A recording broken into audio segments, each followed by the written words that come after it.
오늘 함께 묵상할 하나님의 말씀은 에베소서 6장 4절입니다. 또 아비들아 너희 자녀를 노엽게 하지 말고 오직 주의 교훈과 훈계로 양육하라. 아멘.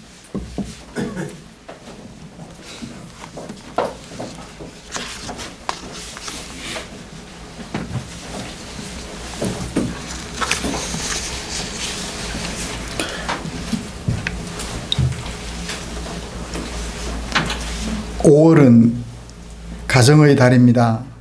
첫 번째 주일은 어린이 주일로, 두 번째 주일은 어버이 주일로, 세 번째 주일은 부부 주일로, 네 번째 주일은 가정 주일로 지키면서 가정의 달을 마무리하는 축제로 보내려고 합니다. 종말에 대하여 말씀하시는 예수님의 가르침을 기록한 마태복음 24장 후반부를 잠시 미루어 두고 우리에게 허락하신 가정에 집중해서 하나님의 은혜를 나누어 보고 싶은 마음 간절합니다. 어린이 주일로 지키면서 설교를 준비하는 과정에 마음이 많이 무거웠습니다. 이번 세월호 사건을 통하여서 유명을 달리한 그 아이들의 친구들, 또 동일한 사건을 앞에 대면하여 보고 있는 같은 또래의 아이들이 대단히 분노하고 있어요. 어른들이 자기를 버렸노라고. 과연 우리가 어린이 주일이라는 것을 정하고 지킬 수 있는가? 어른들이. 그런 마음이 무거워서 어린이 주일을 그냥 건너뛰고 그냥 마태복음 24장 종말 강화 후반부를 진행할까 또 생각을 하다가 그래도 그럴 수 없어서 우리 자신 회개하는 마음으로 또 앞으로 더 이상 그런 희생이 없기를 바라는 마음으로 어린이 주일로 지켰으면 좋겠다 마음을 굳혔고 거기에 해당하는 말씀으로 에베소서를 떠올리게 되었습니다. 오늘 함께 읽은 에베소 6장 4절, 하나님께서 생각나게 하신 그 말씀을 가지고 살펴보면서 하나님께서 우리에게 주실 은혜를 기대해 봅니다. 이 6장 4절을 이해하려면 에베소서에 대한 전반적인 이해를 좀 하고 났을 때 비로소 의미를 새겨볼 수 있을 것 같습니다. 에베소서 1장 1절부터 14절까지 말씀에서 사도 바울은 하나님 곧 우리 주 예수 그리스도의 아버지께서 그리스도 안에서 하늘에 속한 모든 신령한 복을 우리에게 주셨다 라고 말씀하시면서 하늘에 속한 신령한 복을 하나님께서 우리에게 주셨다 라는 얘기로 에베소서를 시작합니다. 그게 뭐였죠? 하나님의 자녀가 되는 것입니다. 이제 1장 15절부터 3장 21절까지는 그런 에베소 성도들을 위하여 바울이 기도를 하는데요. 이로 말미암아 주 예수 안에서 너희 믿음과 모든 성도들을 향한 사랑을 나도 듣고 내가 기도할 때에 기억하며 너희로 말미암아 감사하기를 그치지 않고 라고 기도하는 것으로 시작해서 3장 21절 교회 안에서와 그리스도 예수 안에서 영광이 대대로 영원 무궁하기를 원하노라 아멘 이라고 하면서 기도하면서 마무리를 해요. 여기에서는 뭘 얘기를 하느냐면 하나님의 신령한 복을 받은 에베소 성도들이 그리스도의 피로 말미암아 새로운 공동체를, 새로운 가족을 이루었다라는 것을 얘기를 해줘요. 기존에 있던 가족은 어떤 가족이죠? 혈통으로 맺어진 가족입니다. 이제 그리스도의 피로 말미암아 하나님의 자녀로 부름받은 우리는 어떤 공동체가 되었다고요? 새로운 공동체. 누가 주인이 되시는? 그리스도께서 주인이 되시는 새로운 공동체가 되었다라는 것을 알려주셔요. 여기까지 1장 1절부터 3장 21절까지 사도 바울은 하나님께서 우리들에게 신령한 복을 주셔서 하나님의 자녀들이 되는, 그 하나님의 자녀들로 구성되는 새로운 공동체를 만들어 주셨다 하는 사실을 얘기를 해요. 이전에 살던 공동체가 없어진 것은 아닙니다. 혈연으로 맺어진 공동체, 지연으로 맺어진 공동체, 학연으로 맺어진 공동체가 없어진 것은 아니지만 그런 공동체 가운데 살면서 우리는 근본적으로 또 다른 공동체가 되었다라는 것을 얘기를 해줘요. 그리고 나서 4장 1절부터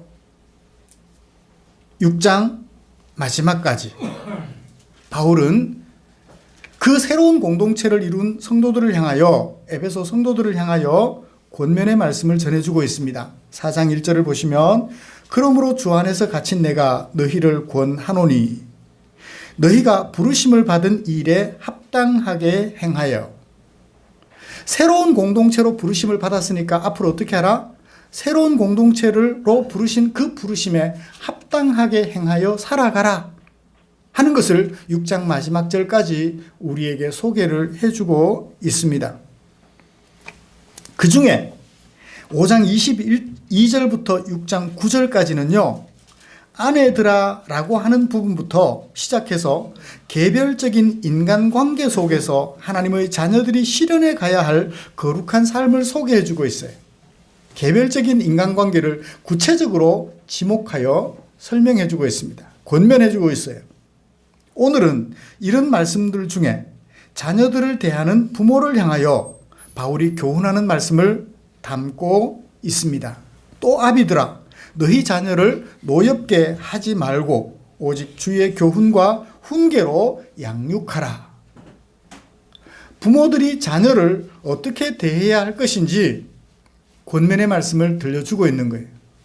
하나님의 자녀로 부름받은 부모가 하나님의 자녀로 부름받은 자녀들을 어떻게 대해야 하는가? 어떤 사람들로서 그리스도의 피로 말미암아 하나님의 신령한 복을 받고 새로운 공동체를, 예수님이 주인 되시는 새로운 공동체를 이룬 우리 부모들이 그런 자녀들을 어떻게 양육해 가야 하는가 하는 것을 교훈해 주고 있음을 알 수가 있겠습니다. 본문은 두 가지 명령형 동사로 중심을 이루고 있습니다. 첫 번째는요, 너희 자녀를 노엽게 하지 말라.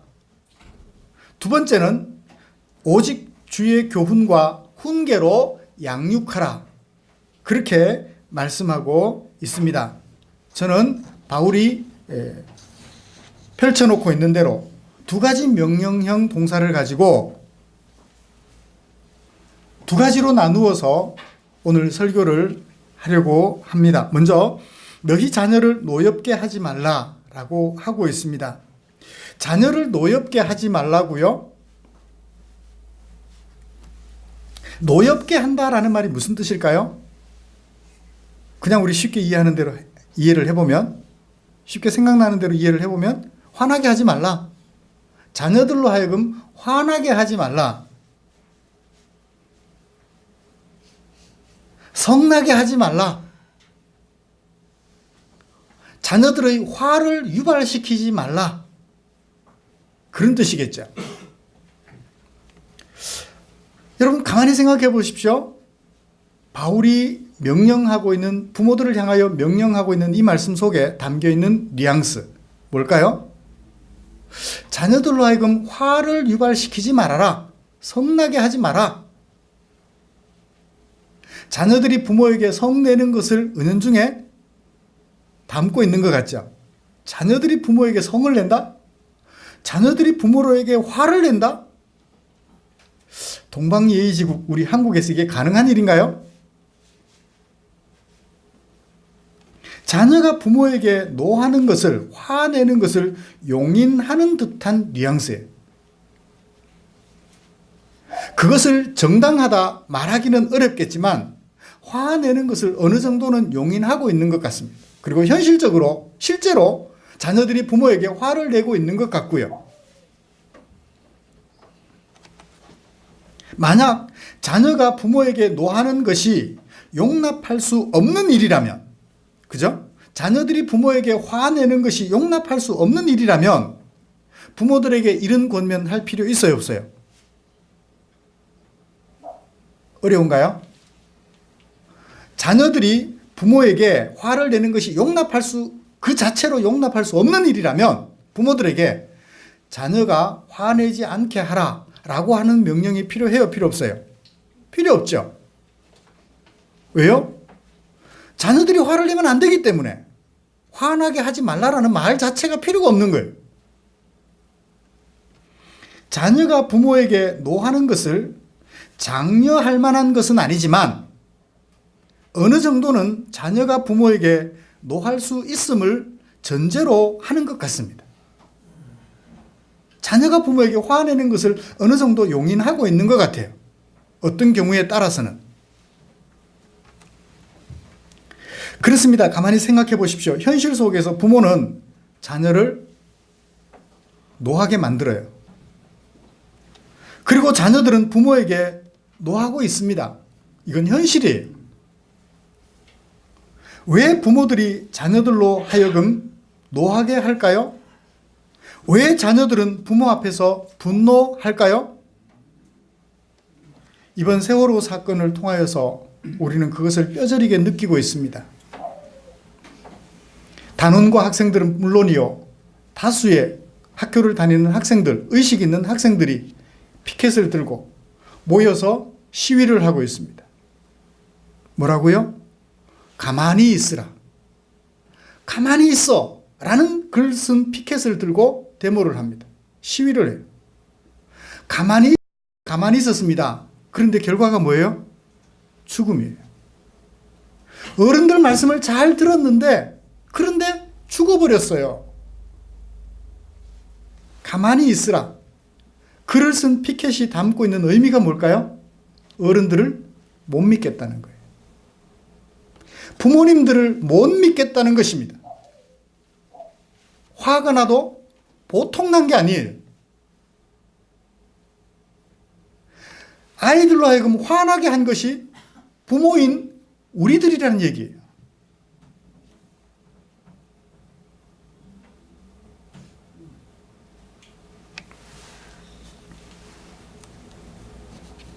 여러분, 남의 자녀는 노엽게 할 필요가 있을까요, 없을까요? 노엽게 할 필요가 없어요.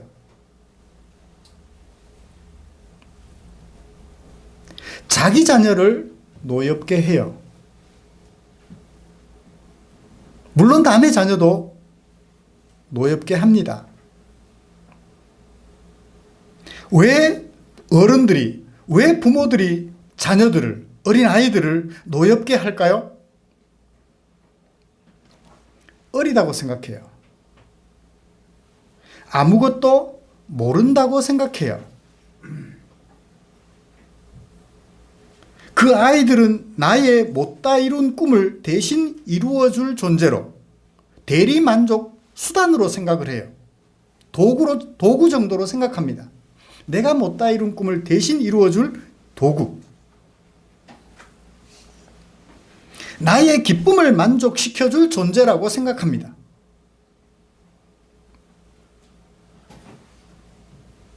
왜 또 부모들이 자녀를 노하게 만드나요? 부모들이 자녀들을 좀 넉넉하게, 힘들지 않게, 편하게 살도록 해주고 싶은 마음은 누구나 다 가지고 있어요. 그렇죠? 나는 이 고생이 되는 농사를 짓지만 내 자녀들만큼은 농사를 짓지 않고 사무실에 앉아서 볼펜을 손에 잡고 시원한 에어컨 바람 쐬며 일하기를 원하지 않는 부모는 없을 거예요. 냄새나는 곳에서 힘들여 일하는 자녀들이 되기를 바라는 부모는 없을 것입니다. 인지상정이죠. 그래서 무리를 해서라도 강요하고 억압하며 공부 얘기를 합니다. 한국만큼 그런 현실이 심각한 나라는 없죠. 이것을 결코 나쁜 것이라고 말하기 어렵습니다. 부모의 마음 아닙니까? 그런데 그 기대가 무너졌을 때 문제예요. 그 기대가 무너졌을 때 부모들은 자녀들에게 뭘 하게 됩니까? 실망해요. 그래서 인류대학에 못 가면 너는 왜 맨날 그 모양이니? 그렇게밖에 못해? 실망을 해요. 그런 마음 가져주는 것은 좋은데 그런 마음이 이루어지지 못했을 때 실망을 해요. 그러면 자녀들은 그 순간 화가 나는 것입니다. 날 좀 내버려 두라고.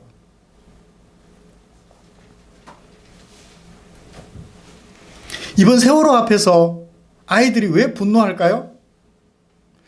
어른들은 돈밖에 몰라요. 돈을 벌기 위해서 아이들을 위험에 방치했습니다.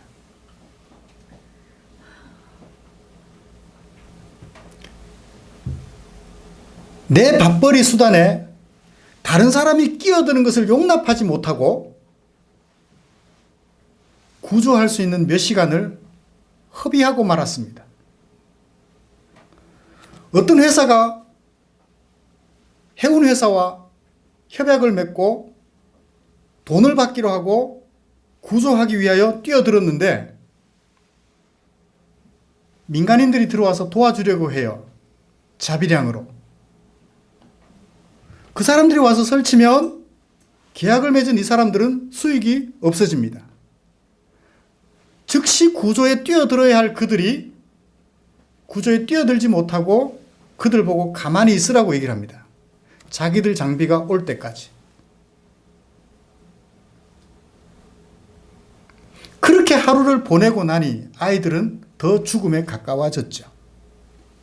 내 밥그릇에 다른 사람이 개입하는 것을 용납하지 못한 그 사실 때문에 아이들은 죽어갔습니다. 돈밖에 모르는 어른들 때문에 아이들은 죽어갔다고요.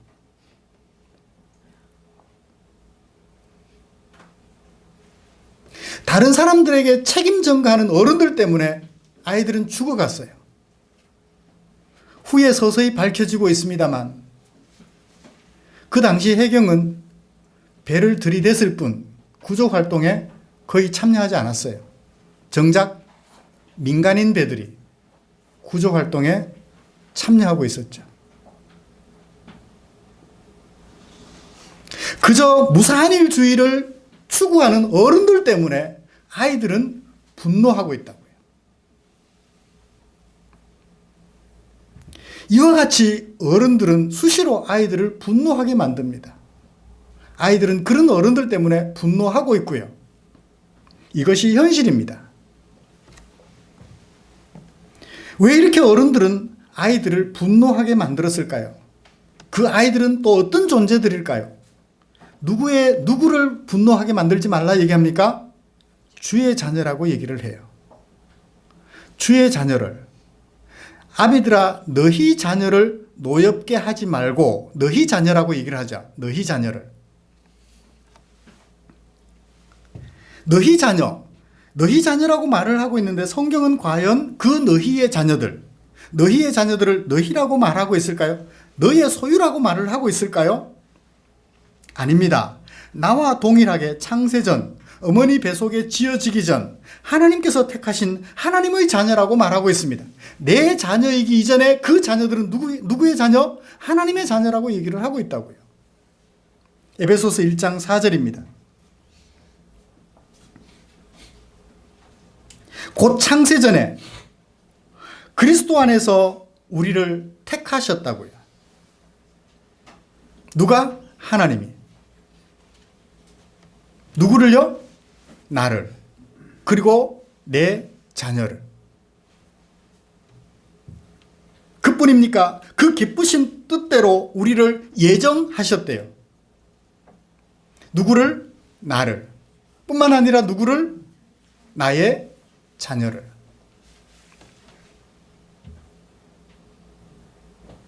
왜 택하시고 왜 예정하셨나요?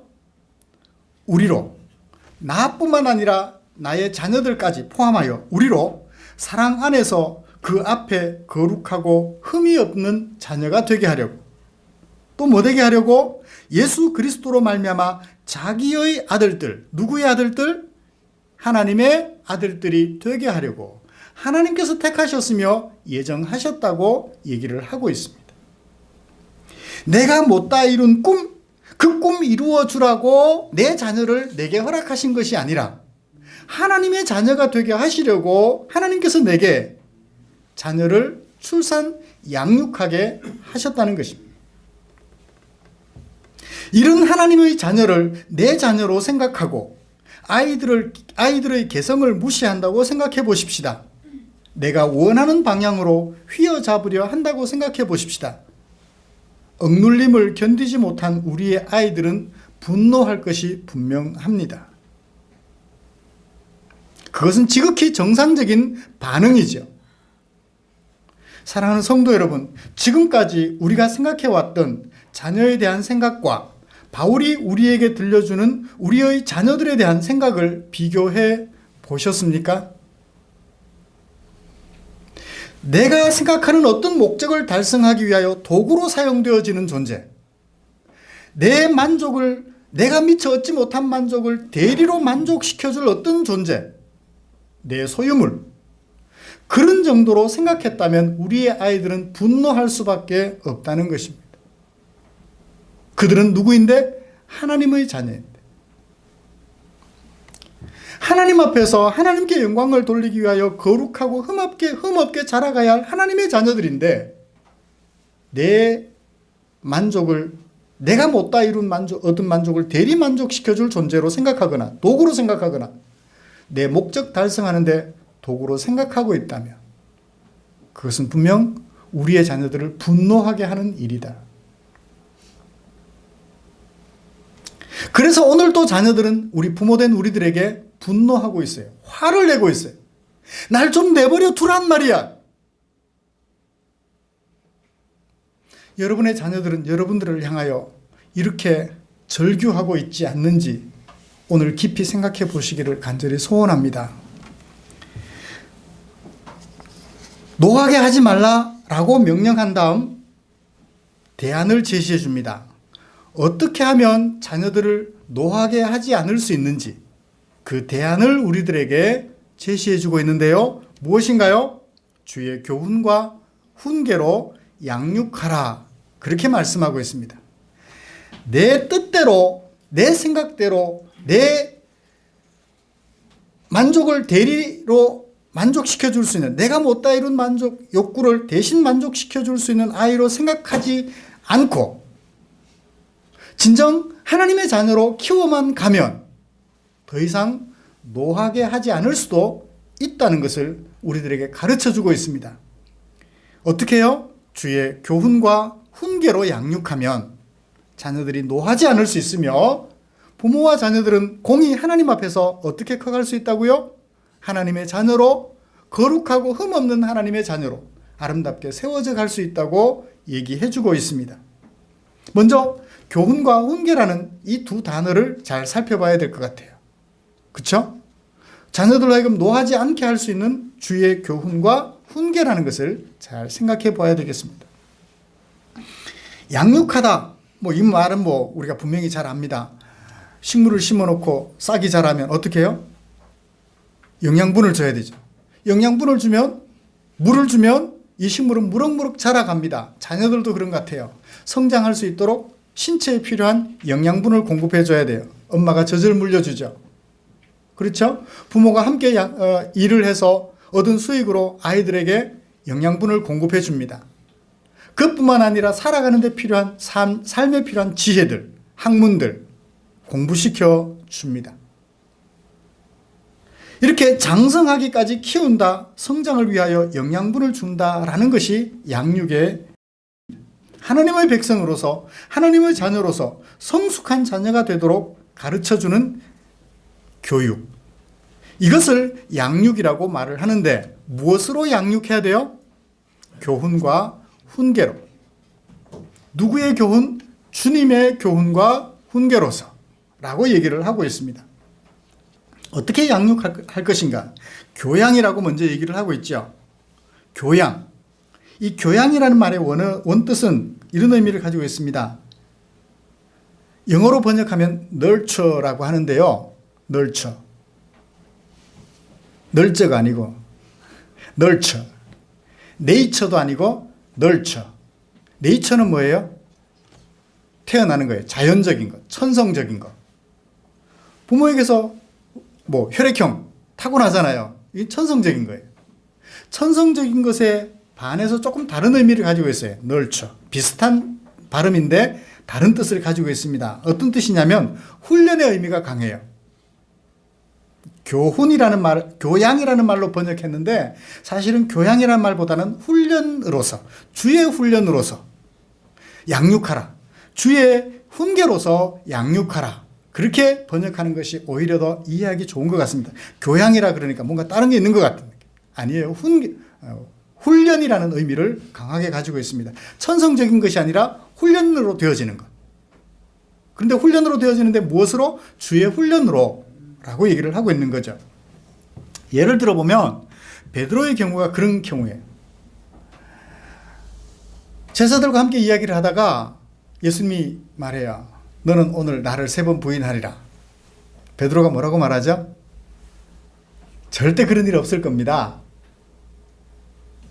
근데 새벽에 베드로가 3번 부인해요. 예수님께서 베드로를 보셨어요. 예수님과 눈이 마주친 베드로 어떻게 해요? 돌아서 나가서 통곡하며 울죠.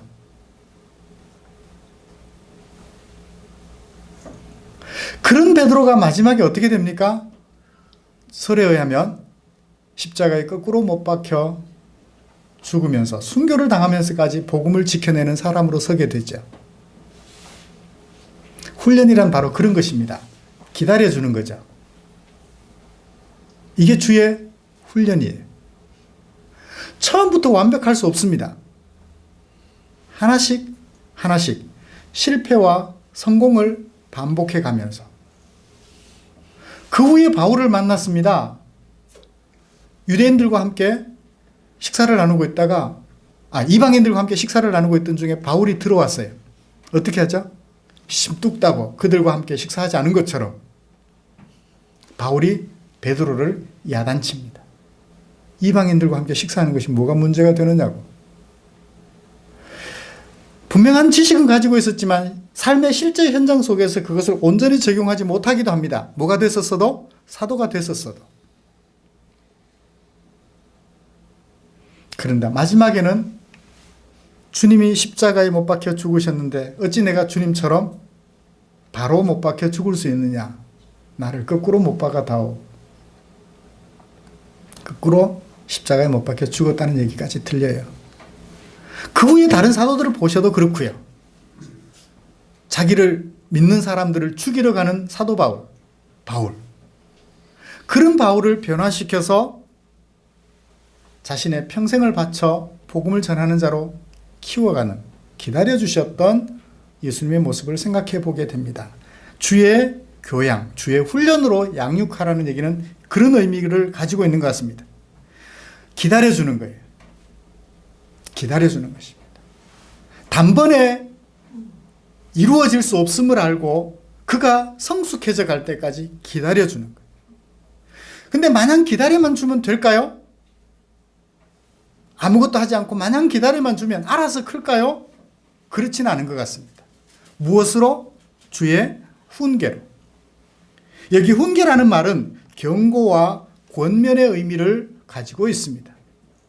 잘못된 길을 갔을 때는 그 길은 아니야 라고 경고해주며 갈 길을 알지 못할 때는 바른 길을 갈 수 있도록 권면해주는 거예요. 이것이 바로 훈계가 가지고 있는 의미예요. 경고와 권면을 가지고 있는 것이 훈계라는 것입니다. 이렇게 성장 과정을 거치는 동안 기준이 분명해야 돼요. 누구의 훈계여야 된다고요? 주의 훈계여야 한다고요. 부모의 훈계가 아니라 주님의 훈계로서 자녀들을 양육해 가야 한다고요. 그러면 부모의 훈계와 주의 훈계가 다른가? 100% 같지는 않죠. 저도 자녀들을 양육하면서 주님의 훈계로 양육한다고 애를 썼지만 가끔씩은 누구의 훈계가 앞서요? 나의 훈계가 앞서요. 내 생각이 앞선다고요. 내 판단이 앞서서 아이들을 훈계한다고요. 주의 훈계로 양육하라고 분명하게 제시해주고 있습니다. 세상에서 탁월한 어떤 사람들의 얘기를 듣고 그것을 자녀들에게 가르쳐서 그 사람이 그렇게 말했더라, 너도 그렇게 살아라, 그렇게 말할 수 없다는 거예요. 100번 양보해서 세상에서 탁월한 어떤 사람들의 훈계를 잘 배웠다고 합시다. 그걸 가지고 자녀들을 교육한다고 합시다. 그 탁월한 사람은 어떤 사람? 일대 가능한가요? 그리스도의 교훈의 말씀에 익숙한 사람이라면 그 사람의 말을 들어서 그대로 훈계해도 될 것입니다. 그렇지만 그 사람이 그리스도의 교훈의 말씀에 익숙하지 않은 사람으로서 유명하기만 한 사람이라면 그 사람의 말을 가지고 자녀들을 양육할 수가 없어요.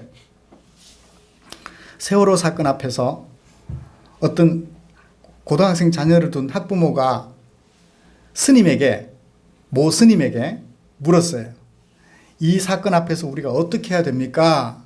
그랬더니 세 가지를 말했습니다. 하나는 수장된 사람들을 위하여 명복을 빌며, 그 다음에 나머지 얘기를 해요. 명복을 빌어주래요. 명복을 빌어주는 게 어떤 거죠?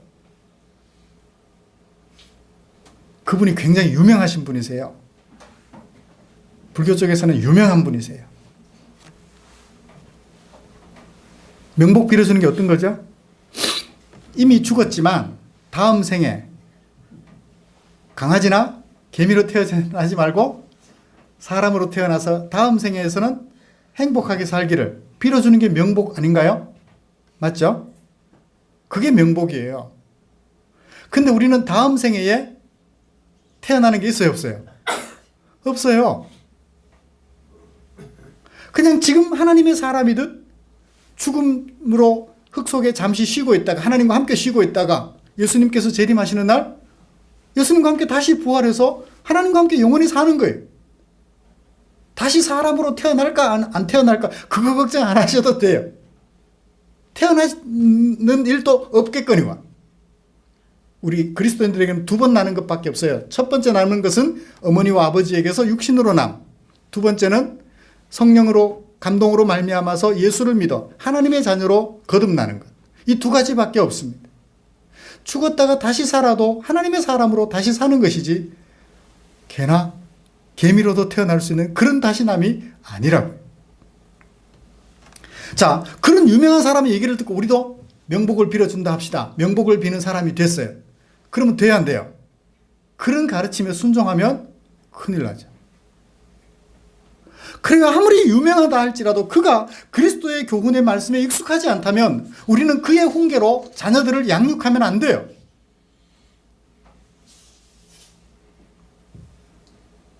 그렇지 않다고 생각한다면, 그렇게 탁월한 사람도 없고 나도 탁월하지 않다고 생각한다면 자녀들을 생각하고 양육하고자 할 때마다 부모된 우리가 먼저 어디에 엎드려야 될까요? 하나님의 말씀 앞에 엎드려야 돼요. 하나님께서 내 이런 형편에 처한 내 자녀에게 무엇을 교훈해 주고자 하시는지 먼저 하나님의 말씀 앞에 엎드려야 될 것입니다.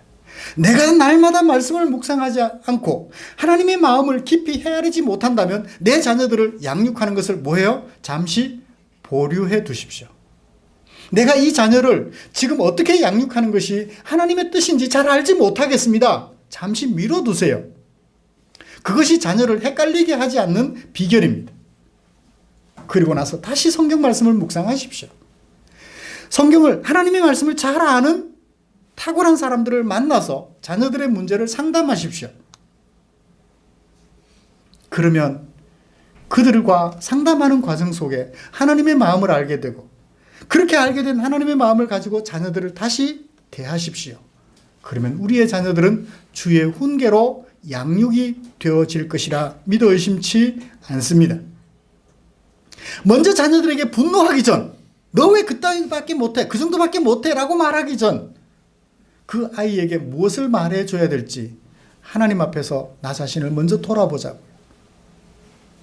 그리고 그 자녀에게 꼭 필요한 하나님의 말씀으로 권면해 주려고 힘써야 할 것입니다. 그렇게 될 때 뭐가 이루어져요? 양육이 이루어져요. 어떤 양육? 분노하게 하는 것이 아니라 순종하게 하는 양육이 가능하다는 얘기입니다. 분노하게 하는 양육이 아니라 순종하게 하는 양육이 비로소 가능하다는 것이죠. 그러면 저는 지금까지 자녀들을 잘 그렇게 해왔을까? 제가 어린 병준이한테 혼난 적이 있어요. 아빠는 나만 잘못하는 것이 아닌데 왜 나만 혼내는 거야? 제가 발로 엉덩이를 한 방 빵 차려고 그랬더니 지도 돌아서서 아빠를 차려고 어렸을 때 이 얘기예요. 왜 나만 야단치는 거야?